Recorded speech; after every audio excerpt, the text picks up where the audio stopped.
I came home one evening, and there was a road where my grass used to be, not a path, not tire tracks, a real road, packed gravel, straight as an arrow, cutting across my land like it had always belonged there. No note, no call, no knock on the door, just a road. And the worst part wasn't even the road. It was the feeling that whoever built it thought I wouldn't do a damn thing about it. I bought that land back in 2009, just outside a little town most folks have never heard of, Ridgway County, about an hour from anything that counts as a city. 12 acres, nothing fancy, just open field, a few trees along the edges, wind that never really stops moving, the kind of place you don't buy because it's smart. You buy it because it feels right. At the time, everything around me was quiet. Farms, fences, long dirt drives that curved instead of cutting straight lines. My nearest neighbor, an older guy named Walter, used to joke that out there you could hear your own thoughts a little too clearly, and he wasn't wrong. My land sat in kind of a strange spot, though, right up against the county highway on one end, and behind me, there was this big chunk of undeveloped land, about 40 acres or so. It just sat there for years, untouched, tall grass, a few broken fence posts, the kind of place kids dare each other to walk through at night. And I liked it that way. Because the truth is, my land only had one real access point, a narrow stretch that connected to the highway. You couldn't just drive around it or come in from another angle. If you wanted to get to anything behind me, you had to pass by my property, but not through it. That distinction mattered, at least it used to. For a long time, nothing changed. I'd wake up early, drink my coffee on the porch, watch the light come up over the field, go to work, come back, same routine. It wasn't exciting, but it was mine, and that counted for more than people think. Then one spring, things started shifting. It began with small stuff, little wooden stakes along the tree line at the back of my property. Bright orange ribbons tied to them, fluttering in the wind. Survey markers. I remember standing there, hands on my hips, looking at them and thinking, well, I guess somebody finally bought that land. A few days later, I saw trucks, then equipment. Then one morning, a sign went up near the highway. Future site of Pine Hollow Estates. I actually laughed when I saw it, not because it was funny, but because it felt so out of place. Pine Hollow Estates sounded like something with gates and brochures and smiling families holding coffee mugs, not mud, dust, and wind. Still, I didn't think much of it. Developers buy land all the time. They figure out access, permits, all that legal stuff. It's not my business, as long as they stay on their side of the line. And for a while, that's exactly what I thought was happening. Until that Monday. I had left early that morning, before the sun was fully up, didn't notice anything unusual. But when I came back that evening, pulling off the highway onto my drive, something fell off right away, like when you walk into your house and a chair's been moved just enough to bother you. Then I saw it.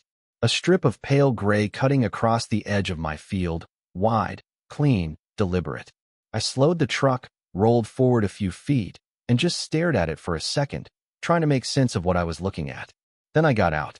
The gravel crunched under my boots as I stepped onto it, compacted, leveled, clearly done by professionals. This wasn't some guy with a pickup and a shovel. This was crews, equipment, planning. I followed it with my eyes, and my stomach started tightening as I realized where it went.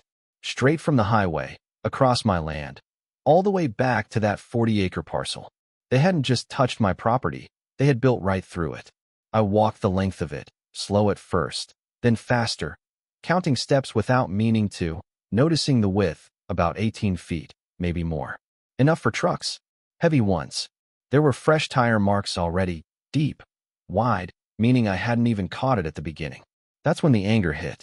Not loud, not explosive, just this steady, rising heat in my chest. Because here's the thing. If someone makes a mistake, they call you.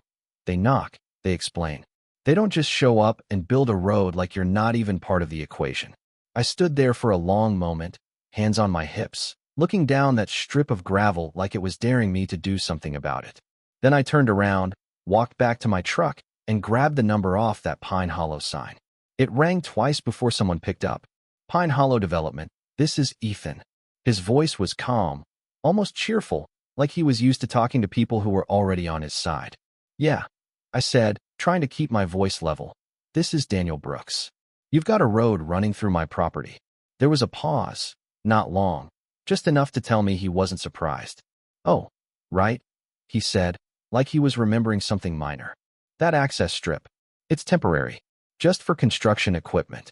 I actually blinked at that, like maybe I'd misheard him. "You build a road," I said slowly, "on land you don't own, and you're calling it temporary?" "Well," he replied, still casual, "our team believed that section wasn't actively maintained. It looked like an old easement." I let out a short laugh, not because it was funny, but because it was so far off it almost impressed me. "There is no easement," I said. "I had the title checked when I bought the place. Clean. No access rights. No shared use. Nothing." Another pause, this one a little tighter. "Look," Ethan said, his tone shifting just a bit. "We're developing the land behind you. There's no direct highway connection, and this route made the most practical sense. We assumed." "Yeah." I cut in. "That's the problem right there. You assumed." Silence. I could hear something in the background on his end, maybe voices, maybe machinery. Life moving on like this was just another small inconvenience.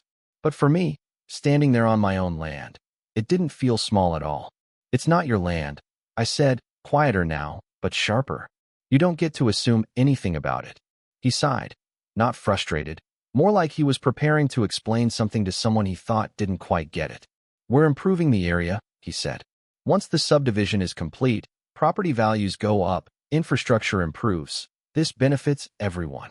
I looked down at the gravel under my boots, then out across the rest of my field, still untouched, still mine.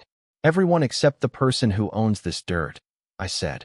And that's when I knew this wasn't going to be a simple conversation. It was going to be a fight. I didn't sleep much that night, not because I was confused about what to do, but because I already knew exactly what had to happen, and I could feel how messy it was going to get. There's a difference between inconvenience and disrespect, and what Ethan and his crew did, that wasn't a misunderstanding, that was a decision. Somewhere along the line, somebody looked at my land on a map, saw it was empty, saw it was convenient, and decided I didn't matter enough to ask. And that kind of thing sticks with you. The next morning, I called my attorney, a woman named Carla Jensen. I'd worked with her once before when I bought the property, sharp as a blade, no patience for nonsense, the kind of person who doesn't raise her voice because she doesn't have to. She picked up on the second ring. "Daniel," she said, "what's going on?" I stepped out onto my porch while I talked, looking straight at that gravel strip like I needed to keep it in sight. "Someone built a road across my land," I said. There was a pause then. "I'm sorry they did what?" I walked her through everything.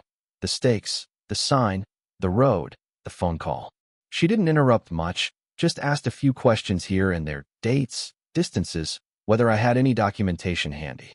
"Pull your deed," she said when I finished. "Email it to me. I want to confirm what we already think we know." "I already know," I said. "There's no easement." "I believe you," she replied, calm as ever. "But belief doesn't win cases. Paper does." "Fair enough." By mid-morning, she had everything she needed. Around noon, my phone rang again. "It's clean," she said. "Exactly like you said. No easements, no right-of-way, nothing recorded that gives them access." I let out a breath I didn't realize I'd been holding. Not relief exactly, more like confirmation. "So what now?" I asked. "Now we make it very clear," she said, "that they are trespassing and that they need to stop immediately." That afternoon, she drafted a formal demand letter. Not aggressive, not emotional, just precise. It laid everything out in black and white. They were using my property without permission. They had 10 days to cease all use, remove the gravel road, and restore the land to its original condition. 10 days. It felt generous, honestly, but Carla explained that courts like to see reason before force. We sent it certified, and then we waited. For about a day. Because on the second morning, I woke up to the sound of engines. Not one or two, a steady, grinding noise that carried across the field before I even opened my eyes fully. I stepped outside with my coffee, and there they were, trucks, more than before. Dump trucks, a cement mixer, a couple of pickups with company logos I didn't recognize. And they were using the road. Like nothing had happened. Like the letter didn't exist. I stood there for a long time, just watching, counting how many vehicles passed through, noticing how comfortable they looked doing it. No hesitation, no checking around, just routine. That's when something shifted in me. Up until that point, Part of me still thought this might resolve cleanly, that once they saw I wasn't backing down, they'd pull out, fix the mistake, move on. But this was escalation. They weren't just ignoring me, they were doubling down. I called Carla again. They're still using it, I said. More than before. She didn't sound surprised. All right, she said. Then we moved to the next step. And just like that, it stopped being a disagreement and turned into a case. We filed for trespass and injunctive relief, which, in plain terms, meant we were asking the court to order them to stop using my land immediately, not eventually, not when it was convenient now. The hearing was scheduled faster than I expected a week later. That week felt longer than it should have. Every day, the same thing, trucks in the morning, trucks in the afternoon, sometimes even later into the evening. The gravel road started to look more worn in, more permanent, like it was settling into the land. And every time I saw it, I felt that same quiet anger, not explosive, just steady. Walter stopped by one afternoon, leaned against my fence, watching the trucks roll through. They didn't ask, did they? He said. Nope. He shook his head slowly.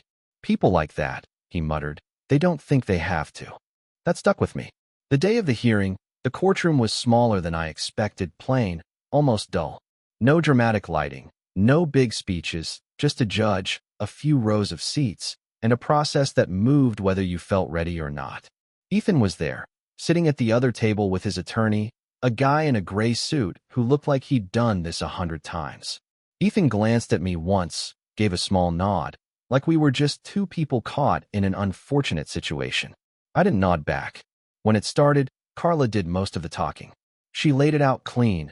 Ownership, lack of easement, unauthorized construction, continued use despite formal notice. Then it was their turn. Ethan's attorney stood up, adjusted his jacket, and spoke like he was explaining something obvious. Your Honor, he began, the parcel behind Mr. Brooks' land has no direct access to the highway. The route in question is the most practical and efficient means of reaching the site. There was a reasonable belief. Reasonable. Carla cut in, not raising her voice, just sharpening it. Based on what recorded right. The attorney didn't miss a beat. Based on the condition of the land, lack of visible maintenance, no clear demarcation. It's a field, Carla said, not a parking lot. A few quiet chuckles rippled through the room. Even the judge's expression shifted just slightly. The attorney pressed on, though. We are not disputing ownership, he said. We are simply stating that, in the absence of viable alternatives, this access point serves a broader development purpose. And that's when the judge leaned back in his chair, hands folded, eyes moving between both sides. He was quiet for a moment, long enough that the room settled completely. Then he said something simple. Practical does not equal permitted. No drama. No raised voice. Just a line that landed exactly where it needed to. He looked at Ethan's attorney. You don't get to use someone else's property because it's convenient, he continued. There is no recorded easement, no agreement, and clear objection from the owner.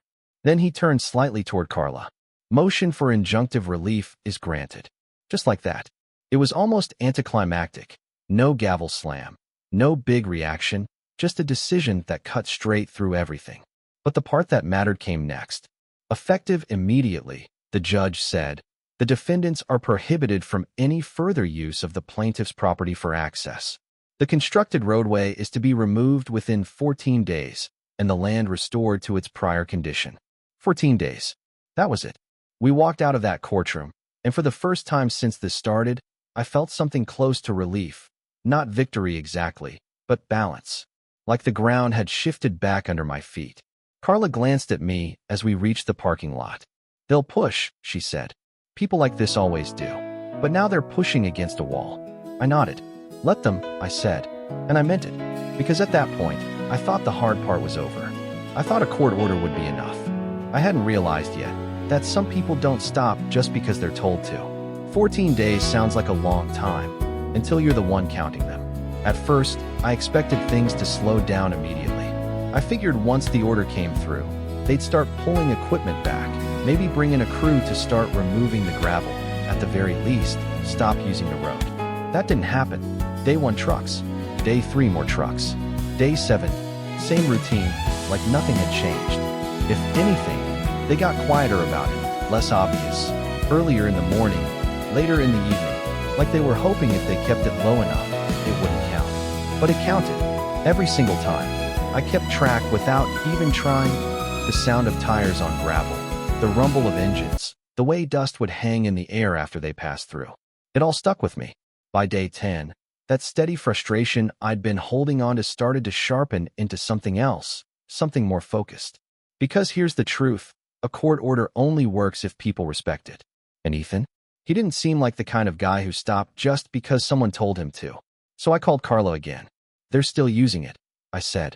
Every day. She was quiet for a second, not surprised, just calculating. All right, she said. Then we enforce. Meaning? Meaning we stop asking. There was something about the way she said it, calm, direct, that made it click.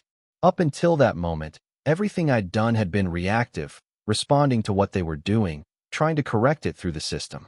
Now it was time to act. Day 14 came and went. Nothing changed. No crews removing gravel. No attempt to restore the land.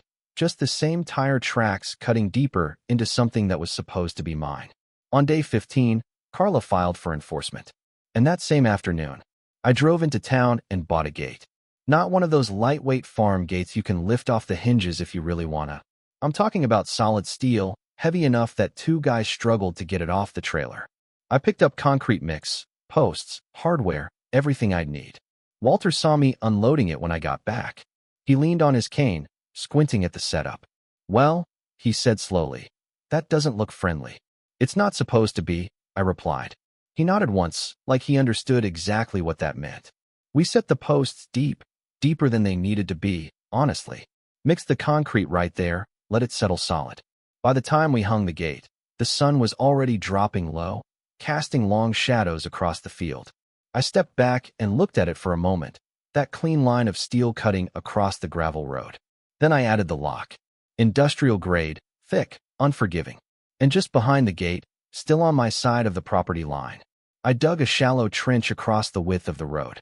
Not deep enough to be dangerous, but deep enough that no truck was getting through without thinking twice. By the time I finished, it was quiet again, just the wind moving through the grass like it always had. For the first time in weeks, it felt like my land again. The next morning, I didn't even need an alarm. I woke up to the sound of a truck slowing down, then stopping. I stepped out onto the porch with my coffee and watched. A dump truck sat at the edge of the gate, engine idling, driver leaning forward, trying to figure out what he was looking at. Behind him, another truck pulled up, then another. They didn't honk. They didn't try to push through. They just stopped. One of the drivers got out, walked up to the gate, gave it a tug, then looked down at the trench behind it. He stood there for a second, hands on his hips, then turned back toward his truck. Within 10 minutes, there were 4 vehicles lined up. Within 20, they started leaving. One by one. No access. No workaround. No assumptions left. My phone rang about an hour later. I already knew who it was. I let it ring twice before picking up. Daniel, Ethan said, and this time, his voice wasn't casual anymore. There was an edge to it, tight, controlled. What exactly do you think you're doing? I leaned against the porch railing, looking out at that gate. Using my property, I said. You're blocking an active construction route, he snapped. You're delaying an entire development. I took a slow sip of coffee before answering. No, I said. You did that when you built on land you don't own. There was a pause, not silence, more like pressure building on the other end of the line. You're going to cost us a lot of money, he said finally. I almost smiled. That sounds like your problem. He exhaled sharply. We can take this further, he warned. Loss of revenue, project delays. Go ahead, I cut in. You've already tried ignoring a court order. Let's see how that plays out for you. That was the moment everything shifted. Not legally, that had already happened, but personally, because for the first time since this started, he didn't have the upper hand. The call ended without another word. And just like that, the road stopped being theirs. The fallout came fast. Without legal access, the county wouldn't approve any further permits for the development. Inspections got delayed, then canceled. Crews were reassigned, equipment pulled out. Within a week, the place behind me went quiet again, eerily similar to how it had been before all this started. But this time, it wasn't peaceful. It was stalled. 3 weeks later, we were back in court. Ethan's team filed for emergency relief, tried to argue that the situation was causing irreparable harm, that they needed temporary access while they figured out an alternative. The judge didn't even take long. "Request denied," he said, flat and final. No speeches this time, just consequences. After that, things moved differently. Not fast, but deliberate. Ethan disappeared for a while. No calls, no attempts to negotiate with me. I heard bits and pieces through Walter and a couple folks in town. Meetings, surveys on the far side of the property, conversations with another landowner. Turns out, there was another way in. Not a good one. Narrow, awkward, required cutting through a strip of land that wasn't ideal for development. But it was legal. And legal was the only thing that mattered now. From what I heard, it cost him over $90,000 just to secure that access, not counting the redesign, the delays, the extra work to reroute everything. Months of setbacks. 6 figures, easy. And then, eventually, he came back to my side. Not in person, through contractors. A crew showed up one morning, different company this time. No logos I recognized, no attitude, just a job to do. They started removing the gravel, load by load, scraping it back, hauling it out, breaking up the compacted base underneath. It took days, longer than I expected, like the land was resisting being put back the way it was.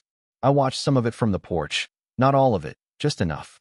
Because here's the thing, I didn't feel triumphant. I didn't feel vindicated. I felt settled, like something had been corrected. When they were done, the road was gone. Not completely invisible. You could still see where it had been if you knew what to look for. The soil sat a little different. The grass took time to come back. But it was mine again. The gate stayed, though. Still there to this day. Locked. Not because I expect someone to try it again, but because I learned something through all of this. Some people don't see boundaries until you build them in steel. Now, here's the part one still think about. Ethan never apologized. Not once. No letter, no call, nothing. And sometimes I wonder, did he actually think he was right? That what he did was just part of doing business, moving forward, fixing problems later? Or did he know exactly what he was doing and just didn't expect to be stopped? I don't have that answer. But I do know this. If I hadn't said anything, if I'd let it slide, even just for a while, that temporary road would have turned permanent real fast. And my land, it would have slowly stopped being mine. So yeah, maybe I cost him time. Maybe I cost him money. But he made that bet the moment he decided my property was optional. Now I'm curious what you think. Was I justified in going that far? Putting up the gate, shutting everything down, forcing the issue? Or should I have handled it differently? Tried to work something out before it escalated? Let me know in the comments. I read more of them than you'd probably expect. And if you enjoy stories like this, real situations, real consequences, hit that subscribe button. Because sometimes the line between right and wrong is just a fence someone decided to ignore.